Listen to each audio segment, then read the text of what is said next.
Welcome to Alley Chats. Today I have a special guest with me. Somebody, I guess I say that every time that it's a special guest. It's because I like you guys a lot. I love comic book creators and writers and, creative types. So I've got another one. I've got somebody that is new for me. We've just become friends, but I can tell just by looking at your stuff, Nick, we're going to be friends for a while here. I've got Nick Mac with me. Nick, welcome to Alley Chats. Thank you. I appreciate you having me here. Yeah, man, I'm really excited to have you here. Let's start off by you telling the audience about yourself a little bit. Okay. Well, my name is Nick Macari. Nick Mac is the sort of stage name I go by on some of the social media. The full last name is Macari, which is like macaroni Italian. Too much information. Writer, editor, and story consultant. Mainly for indie comics and games, dabble in, all different mediums, novels, screenplays. If it's written format, I work in it. But primarily, the last few years, it's been indie comics, indie games. That's where a big chunk of my passion lies. So that's what I do. Yeah. Well, I also see that you're really into like sci-fi, fantasy, horror, superheroes. I mean, come on, aren't we all? Yeah, seriously. Yeah, I mean those four are pretty much my main things, and I know it sounds like you're covering the whole gamut, but there's a lot, especially now. There's a lot of like subgenres. Everybody, like if you Wikipedia genres, it'll give you like 500 genres now. So, it's my main wheelhouse is those four you just rattled off. But I kind of bill myself as anything kind of like a guy flick. If you think back to like Mel Gibson and Lethal Weapon and all those action movies and, war movies and westerns and anything kind of guy oriented. I know that's kind of a antiquated term these days, but all that stuff is right up my alley. Yeah, I get it. Looking at your stuff, I mean, I was looking over your website. Well, you know what? Before we jump into that, I think we should actually step back even further here. You have a number of comics. You have books as well, right? I see you've done a little bit of nonfiction. You're kind of running the gamut. Is there a project that you want to talk about today, or do you want to just kind of give an overview of some of the different projects and we can let people know about it? Really, man, this is like somebody walked up to your table at Comic-Con and you've got all your stuff splayed out. Let them know what you do, because I'm looking through it going, I want to buy every single thing here. Okay. So, I wear a lot of different hats, right? So when you're a writer and editor and you've been doing it for a couple decades, as I have, you sort of get pushed in all different directions and do all different things. A few years ago, I guess, what was it, like 2015 or something now? I started to go in the direction of, I would say loosely, I'd use the word teaching. And I started to put out a couple books on specifically writing creative fiction. Again, all the stuff that you'll find in the books are geared specifically towards comics, but a lot of the stuff that you can apply to any medium, right? Medium is kind of independent story and medium. You work on your story and you can sort of apply that to a comic or to a screenplay or to a novel. The mechanics and the details is when you go to execute, but structuring the story, it's kind of doesn't really matter what medium you're going to work in. So I started to take a focus of creative writing teaching, and that's when I put out my two books, and I have two websites that kind of focus on that. On my main website, nickmacari.com, it's just my name, but I have a whole section on, I think it's called Writing Craft, and there's like hundreds of articles in there that I've been writing for years that break down technique and process and all different things. And then on my other site is a story to script with the TO in the middle. And on that one, I don't use Patreon. So that's sort of my version of that. And it's like a paid membership site. And there's only about maybe like 30 articles over there. But they go into much more detail and it's much more advanced writing craft stuff. So that's the main focus. Like when I'm not active on a comic project or a video game project, that's where you'll find me working one-on-one with a lot of different people and contributing to different projects in either editorial or story consultant fashion, or mercenary writer, freelance writer for stuff. So with the video game stuff, we're just going to touch on this, but you do write video games. What is it? A specific platform you're writing for? Is it mobile games? Is it RPG? What is it? No, I mean it's everything. Whoever, whatever the client comes to me with, and it's across the board. The big one that I did, I'm trying to remember when we started it, when we finished the deadlines. They all start to blend together. But one of the bigger, more recent ones was Tower of Time, and that's a CRPG that you can get on Steam and what's the other one? COG, I think. Okay. And that got really, really huge reviews, and it's pretty cool. It's like one of those real time fantasy, where you have your party and you run around and shoot all the different guys and use your spells and stuff. I don't know if you're into gaming. Yeah, I'm into everything, man. Okay, cool. That's why we started a podcast network. My wife is like, you need to talk to people about Stop all these talking to me about it. Go talk to seriously. Yeah. And it's like, I can go for an hour about Star Wars, and then go for an hour about, Tower of Time, and then go for an hour about a jazz musician, because I get so obsessive about each one of these things, So, yeah, I'm into it. In fact, I'm looking over the reviews that you have on your website, and it looks like Tower of Time, people are freaking out over. They must have really loved it. I'm going to check this out. We'll put a link to probably Steam in the show notes so that people can check it out, because there's nothing better than a really well-written video game. Yeah, I mean, that one worked out really well. And I'm actually in the process of working on the sequel, and it's a little disappointing because that got such good reception. The developer was even more ambitious with this follow-up version, and I had spent basically months working with him and planning and plotting this whole really cool sequel. And then I got a call a couple months ago, and because of the whole coronavirus thing, they have to like indie game development has taken a big hit on the chin, and they've had to scale everything back. So they're still releasing the sequel game, but it's not going to be as story centric. It's going to be more gameplay and combat centric. So that was kind of a bummer as a writer, like, oh, we had such great stuff. So it's still going to be there. It's just going to be scaled back. So I still expect it to be a pretty cool game that people are going to enjoy.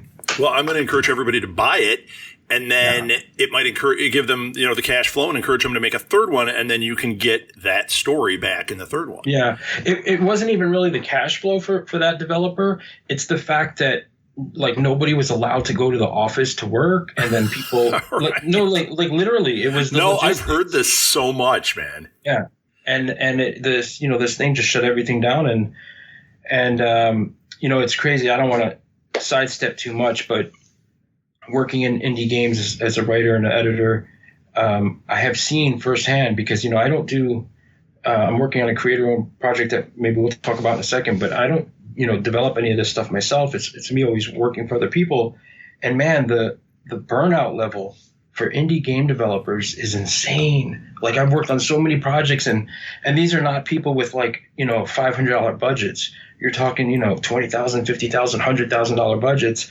And all these guys, by the end of it, they're like, because, I talk pretty personal by the time we're done with the project. And they're like, my wife's going to divorce me, and I'm, drinking a bottle of scotch a day. And, it's just indie game development's rough. Yeah. Yeah, I know people in that industry, and I actually know somebody that was at a very high level in the video game industry, and he said even at that level, like a major blockbuster title, and he was like, "Oh my God, your whole life collapses." It's probably all you do because of the pressure. Yeah. Just forget it. I mean, that's why people a lot of times will ask me, they'll be like, "Well, how come you never work for AAA studios or the big mainstream comic guys?" And yeah, okay, that's great, but there's something really nice about indie to not have that, that whole other side of the business art relationship that most people don't know about and don't see, because it's definitely there for all those companies. Yeah. I'm going to mention some comic names, just so that people know. You worked on Premise 7, Soulmates, Ned Kelly, Incarnate. Now, are these through a particular Ned Kelly? I think I went right over there. Are these through a particular publisher, or is it just all indie and you're just putting these out? It's all different people. People contact me from all different places, and sometimes they're a little publisher, sometimes they're just individuals. It's runs the complete gamut. Now, with Ned Kelly and Soulmates, and there's like a few others in there that you didn't mention, those guys came through an Australian publisher called Convict Comics. Now, I don't know, because that was like a few years back, and in indie comics things change so much. I don't know what their current status is, how active they are, and whatnot. But those were some really cool titles. The Ned Kelly one, I don't think he ever finished. We did 6 issues or so. It was supposed to be a big graphic novel, and I think he might have only gotten like to issue 4 or something. But it was a really cool series. It was. Do you know who Ned Kelly is? Oh yeah. Yeah, it's the Australian Robin Hood character, like historic real world guy. And when he contacted me about that story, he said, so I'm doing this thing about him, and I want to mix it with the movie They Live. So aliens come from another planet, and this Australian Robin Hood dude in self-made metal armor goes and fights them all. Oh my God. Yeah, that's what the story was. It was so much fun. Is amazing. Yeah, and if anyone's listening, you can contact Convict Comics on their website and tell them they need to finish that series, because I've actually talked to Martin, who's the owner, and I email him like every few months, and I'm like, come on, let's finish it. I even think he may have all the art done. I think maybe he just sometimes in this industry you get sidetracked, right? Yeah. Getting over that hump can be really difficult sometimes. Yeah. And there's so many things that come up. So, So where do people check out your work? I mean, obviously you've got a website. Yeah. I mean, as far as the comic work, there's some stuff on Comixology. I'm sure there's copies of stuff floating around in your local shop. But the majority of stuff goes through my website there, nickmacari.com. And I sell a lot of stuff direct. I mean, my books, the writing books I sell direct, of course. Yeah, and you have a website for that too, storydescript.com as well, right? Yeah, the Story to Script one. So originally I just had nickmacari.com, and I was putting all my writing articles in that one little writing section. And then I was like, I really should do something that is more advanced. And I really wanted to kind of separate it. And like I said, since I don't use the Patreon, I was like, well, let me just do my own thing, and just charge $1 an article or $5 a month, whatever it was. And so that's what I did. I just basically took out those really advanced articles, switched it to Story to Script, to a new site, also a secure site. I had problems with my main site's not one of those secure certificates, because it's so old. It's one of the old, just HTTP. Sure. And it was too much of a pain to do that. So I said, okay, I'll just make a new site and people can go and sign up for that. But yeah, I mean, it's crazy. Anybody who's into writing, if you go look, there's a ton of free articles on my main site. That's just, obviously it's free, it's worth it. But on the Story to Script one, any one of those articles is worth, because they're really in depth. I mean, you're talking about each article is probably something like 3,000 words, or wow. It really, if you go through my work as a writer, you'll find out really quick that I try to give real practical advice. It's like so many interviews that you see and you hear in podcasts or you read in books, and especially comic writers, they always tiptoe around the process and the technique, and they're like, well, you can do this and you can do that, and writing is like, just do what you want, this kind of attitude. I think they do it a lot because they don't want to kind of give bad advice, and they don't want to maybe be called out that they're giving advice that other people, it might not work for them. But to me, I try to give the advice that I would have wanted when I was first starting out, and I try to make it really practical. Like, in my working writer's guide, the first few pages are like the 10 rules to comic writing. Keep 40 words in a bubble. No more than 5 panels on a bit. Like really black and white, practical technique, and that's how I try to structure everything. Wow. Okay, I got 2 more questions for you. Yeah. One is a big one is fluff. So for the big one, and this I know you're going to have a big answer for. Do you have any crowdfunding projects that are going and or starting right now? I do. We have Peerless. You can go to the URL is peerlesskungfucomic.com. And we're about a week into this, and it's going pretty good. Our funding, our funding goal is like 5,000, and we're just under 3. Yep. So we got a little ways to go, and there's a couple stretch goals that we're really looking to hit. So we got our fingers crossed that works out. But yeah, this is an insane project, and it's something we've been working on for about 3 years. And, let me read the description, because I think this alone is going to make people immediately go to Kickstarter. Peerless, a dark fantasy action comic of urban kung fu carnage. Okay, you got me already. Set against the historic New York City blackout of 1977. Sign me up. Yeah. It's awesome. And the artwork you have on this is just great. You've got the right team on all this. It's funny. The artwork that you've got up looks to me like Deadly Class's artwork, which I love the artwork of that book. So cool. I think that you're hitting a real nice point there that makes a lot of sense. And it just looks like a fun, awesome book. So good luck with this. I'm going to have either you and or Chris, your partner on this, on Go Fund This, which is another podcast I do that is literally just more information about the Kickstarter. So we'll definitely get over there. We'll talk about some of the tiers they could get and some of the stretch goals and that. But for now, you have this one. It's called Peerless. You can go to Kickstarter, check it out. It's way cool. Thank you. Appreciate cool, that. Yeah, it's crazy because, I'm finding I've actually been consulting on crowdfunds only in indie games and comics for a while, but this is the first one that I'm actually doing myself, basically with Chris.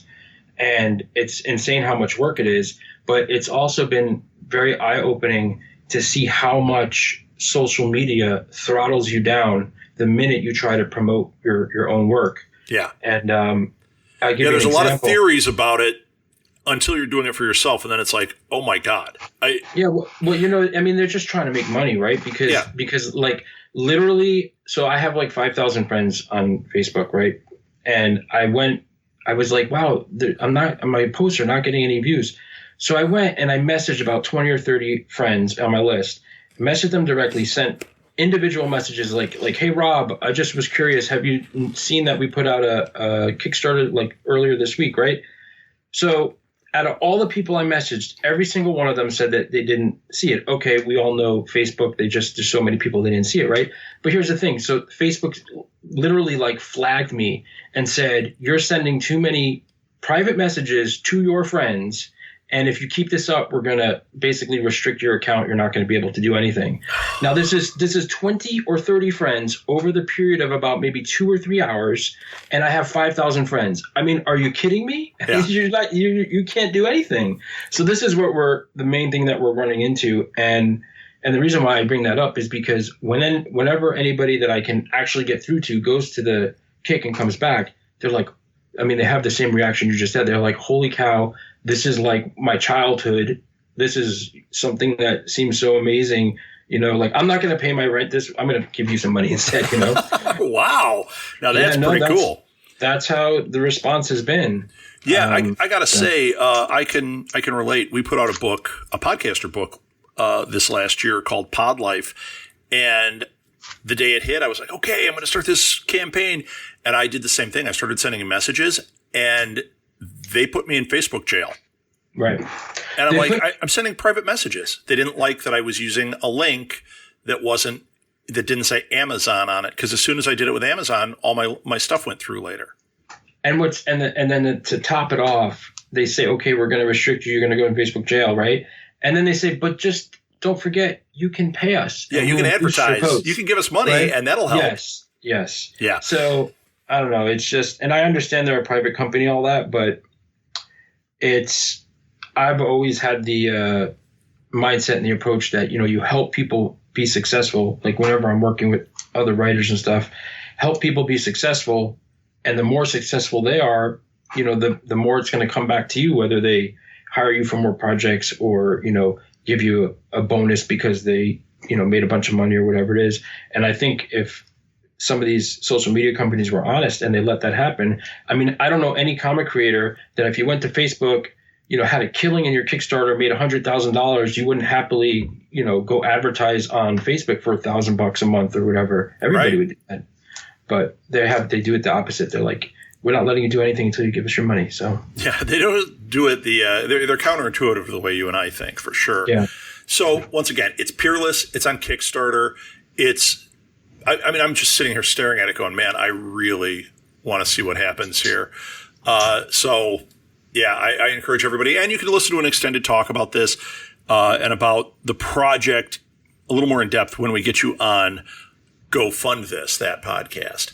So yeah, look forward to it. I got another question for you. I know that we're running out of time here, but I think this is the most important question of the whole thing. I'm sure you think it is getting your product out there. But to me, this is more important. Shoot. This is your dream con, Nick. Who is it that you're most excited to see? You're most excited to meet? Like, it has to be a writing person, or it can be any person? No, it's a dream convention. You're going to a Comic-Con. It's your dream one. Everybody you've ever dreamed of is there. Who is the one that you're like, dude? It's only one person. It's William Shatner. Yeah. I mean, I've been a diehard Star Trek fan forever. And, when I was in high school, I was never one of the kids that fit into a clique. Right. Like I was not the jock or, the music kids or, just whatever it was. I just did my own thing. And there was a few of us that just kind of did our own thing. And I think I carried a lot of that over to my professional life, because even when I go to cons, I don't tend to, I'm not antisocial. I'm a very social and outgoing person, but I just don't kind of like, do the whole, like, I'm not really into celebrities. Like, people want to talk about what the celebrities are doing. I'm not really into that. I'm too much going on. I'm too busy with my own life to really just be infatuated with people or whatever. I hope that doesn't sound stupid or anything. No, I'm the same way. I meet celebrities and it's just like, I'm happy I met them, but I'm not it's cool to meet them, but it's just like people are like Google over their Twitter accounts and like they said this and they said that, and they'd have discussions and that stuff. Like I just could care less. I'm more interested and concerned like what my dogs are up to and if I did something around the house, this kind of thing. So, but with that being said, William Shatner, like, I think, he played roles that were so pivotal to who I became, and it's just such a diehard Star Trek fan for so long. So, no, and he'd be a really interesting conversation, right? Yeah, it would. And you know what? I found out, because I read some of his books, and in the last book that I read, which was a few years ago now, I found out that he's raised Dobermans for like a long time. And I've always wanted to get a Doberman. I didn't. I have German short-haired pointers, which I guess are sort of close. But so, yeah, I think, have a conversation about dog breeding with William Shatner, that's pretty cool. That would be an achievement unlocked, right? Yeah, I think so. Well, if you get one, you got to name it Shatner. Yeah. So totally. That was a great answer. That was a lot of fun. Thank you so much, Nick. And once again, I encourage everybody to check out Nick's stuff. Go to his website. I'll put it in the show notes. I encourage you to go to Kickstarter and check out the Peerless Kickstarter, which there's a link to it on your website as well. So, Nick, this was really fabulous. Thank you again so much. Everybody check out his stuff. Yeah, good time. Thank you. You can find Alley Chats on Facebook by searching for @AlleyChats. You can also visit us at our webpage, smgpods.com/AlleyChats, for links to all our episodes and other cool stuff. One easy way to support our show is to rate and review Alley Chats wherever you listen to your podcasts. Those ratings really help us out and help others find our show as well. Alley Chats is produced and edited by Rob Southgate for Southgate Media Group. Be sure to subscribe to Alley Chats because you definitely don't want to miss an episode. Thanks again to our affiliate sponsors, Hunt-A-Killer and Tweaked Audio. Links to them are on our webpage and in the show notes. This wouldn't be possible without them.